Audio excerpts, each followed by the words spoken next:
if we come to the end of the trial, and if indeed Mr. Ongwen were to be held responsible for the crimes being charged against him, we can also start the process of reparations. Reparations for victims and reparations for the damage, the impact that the crimes have had on him.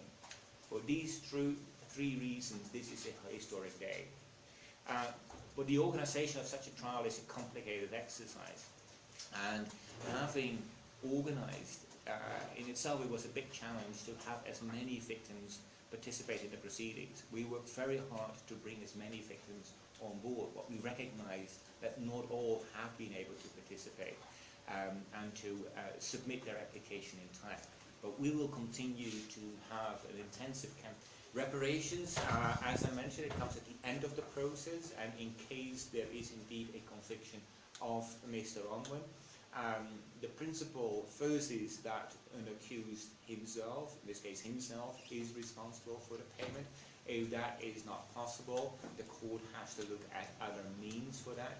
It is too early to really look into the details of that question, but I do recognize that given the number of victims, both of the scope of the case as we have it in the indictment, but of course also way beyond this particular case, because there are many more victims, of course, than those related to the crimes for which Mr. Ongwen is considered to be responsible.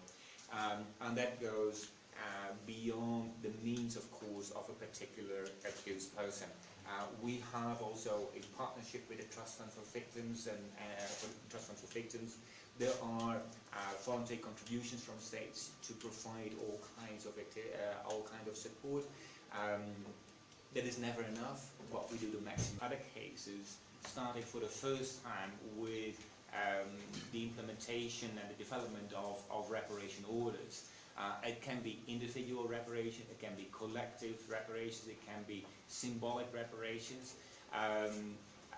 It is very difficult to be very concrete and say what kind of reparations can take place here.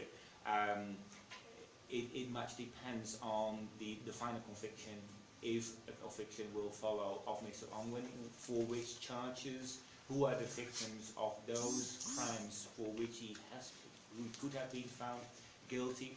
So it's too early to be very concrete about that. But the kind of examples that we can think of is, given the often what is happening is that given the scale of the crimes that have been committed, you probably have to think more in terms of collective forms of reparations than individual forms of reparations.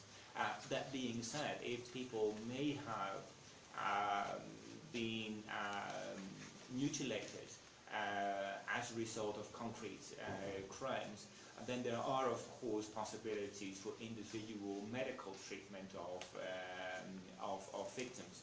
So there's a wide variety of possibilities. At this moment, it's very difficult to be too concrete. At the same time, also, I would like to take this opportunity to mention that